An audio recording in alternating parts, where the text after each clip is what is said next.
Muito bem. Por qual razão, né, o ex-presidente Jair Messias Bolsonaro ainda não está na cadeia? Bom, como sempre, eu vou expressar aqui apenas a minha opinião, a opinião de um estudante sério, né?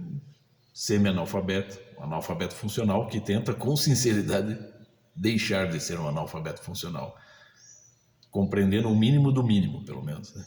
Nesse caso, tentando compreender a fórmula básica dessa situação, magistralmente, né, colocada pelo meu querido professor Olavo de Carvalho. Bom, creio que não é novidade para ninguém que de uns tempos para cá, sobretudo com a presença do PT e do Lula na presidência da República, né, como chefe do Poder Executivo,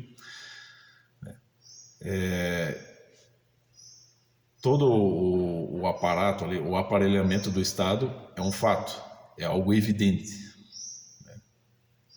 Tudo se volta a favor do Lula, né? E, nesse caso, a maior parte dos ministros do STF hoje, do Supremo Tribunal Federal, hoje trabalham para proteger o Lula.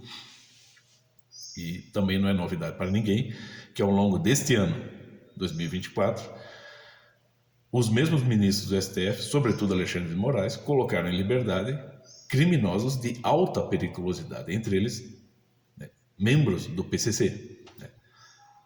Ao mesmo tempo, né, como uma espécie de ameaça ao ex-presidente Jair Bolsonaro, pessoas basicamente inocentes, estúpidas, né, participantes do suposto golpe de 8 de janeiro, né, estão sendo massacradas, né, por canetadas do mesmo ministro Alexandre de Moraes na cadeia. Quer dizer, a lei do mais forte prevalecendo, né? Bom, mas a questão é a seguinte: pessoas, né, cidadãos comuns, com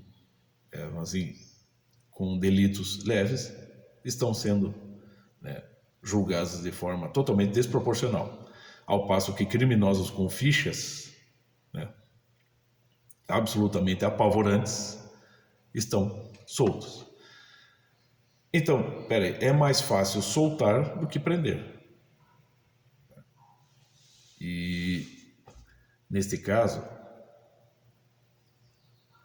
o próprio presidente, o atual presidente, né, criminoso, está solto e pôde, né, inclusive, disputar a presidência. Bom,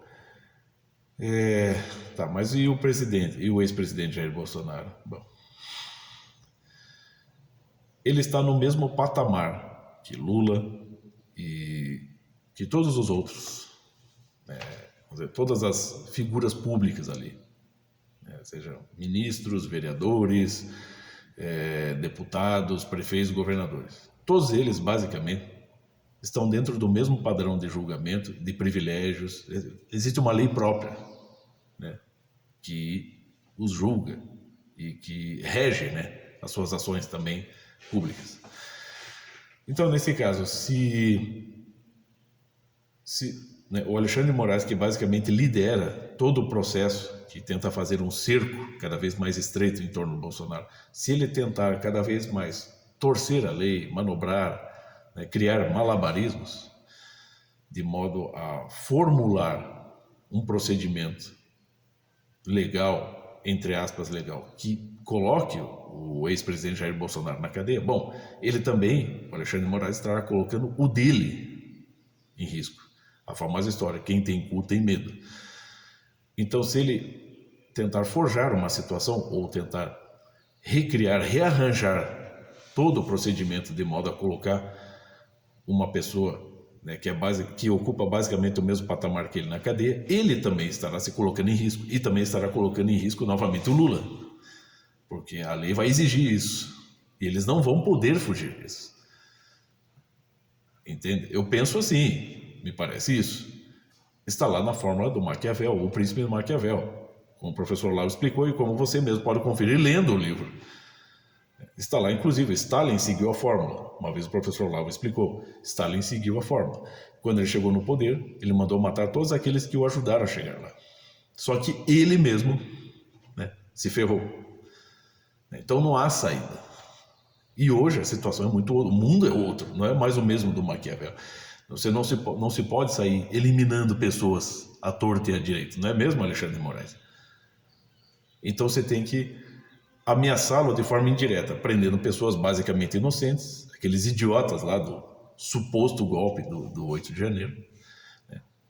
Liberando criminosos de alta periculosidade, de modo também a, vamos dizer assim, a intimidar a população, sobretudo aquela população que apoia o ex-presidente Jair Bolsonaro, né?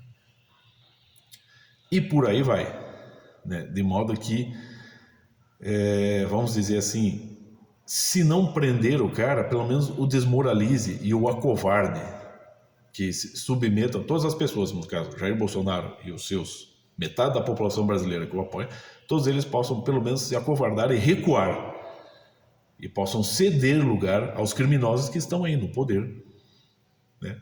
Como o próprio Alexandre de Moraes e o Lula. Se o cara é criminoso e ele chega ao poder, ele mantém o poder e ele também enriquece, certo? Como ocorreu em todos os países por exemplo, os países que se tornaram totalitários, né? Rússia, China, Cuba, né? Os líderes